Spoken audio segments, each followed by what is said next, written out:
एक तरफ भीषण ठंड तो दूसरी तरफ घने कोहरे का तांड। ठंड से तो लोग पहले से ही परेशान, अब कोहरे ने लोगों की परेशानी और बढ़ा दी। বেশ কিছুদিন আগে আমরা কয়েকজন বন্ধু মিলে তারাপীঠ মায়ের মন্দিরে ঘুরতে গেছিলাম।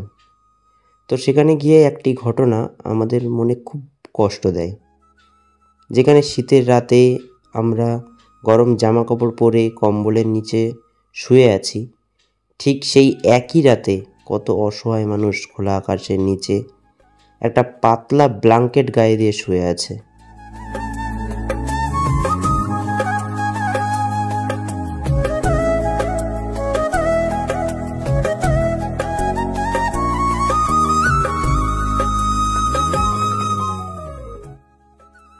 না আছে তাদের কাছে কোনো গরম পোশাক, না আছে তাদের মাথার উপরে কোনো ছাদ। তো সেখান থেকেই আমরা কয়েকজন বন্ধু মিলে ঠিক করি যে অন্তত একদিনের জন্য হলেও এদের জন্য আমরা সামান্য কিছু খাবার ও একটি করে ব্ল্যাঙ্কেট দেওয়ার ব্যবস্থা করব।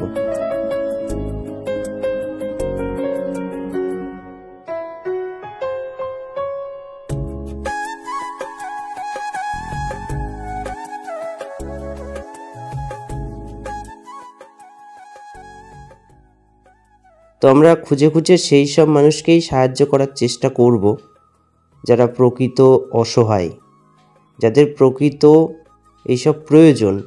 কম্বলগুলো দান করার সময় আমি জাস্ট একটা কথাই বারবার ভাবছিলাম যে আমরা তো এই শীতের রাতে গরম জামা কাপড় পরে কম্বলের নিচে বন্ধ ঘরের ভিতরে থাকি, আর এইসব মানুষগুলো যারা শীত গ্রীষ্ম বর্ষা সব সময় এরকম খোলা আকাশের নিচে এভাবেই থাকে, যারা শীতকালে থাকার মতো কোনো গরম জামা কাপড় নেই, বর্ষাকালে থাকার মতো কোনো জায়গা নেই, মাথার উপরে কোনো ছাদ নেই, এইভাবে খোলা আকাশের নিচে এইভাবে রাত কাটাচ্ছে।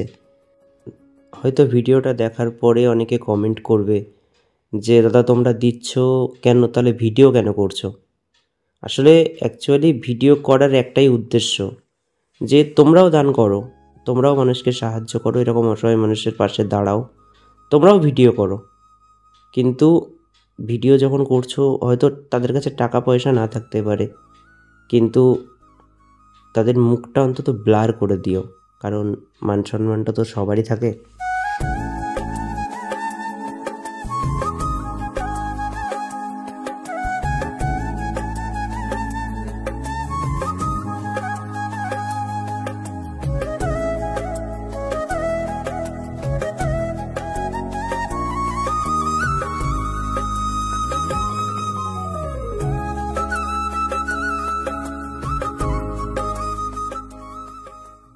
আমরা তো অনেক ক্ষেত্রেই অনেক টাকা খরচ করে থাকি, কিন্তু আমাদের চারপাশে এমন অনেক মানুষ আছে যাদের থাকার জন্য, মাথা গোজার জন্য একটা জায়গা নেই।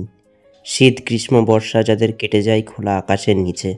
আমরা যদি আমাদের সামর্থ্য মতো একটু সাহায্যের হাত বাড়িয়ে দিয়ে তাদের পাশে থাকতে পারি, তাহলে সেই সমস্ত মানুষের অতি কষ্টময় জীবনের কিছুটা কষ্ট হয়তো লাঘব করতে পারি। তো সেই জন্যই আপনাদের কাছে একটাই অনুরোধ যে এবার থেকে আপনি যখন বাইরে বেরাচ্ছেন, যখন আপনার চারপাশে এরকম অসহায় মানুষকে দেখছেন, তখন তাদেরকে আপনার সামর্থ্য মতো একটু সাহায্য করুন। তাহলেই হয়তো আজকের এই ভিডিও করাটা আমার সার্থক হবে।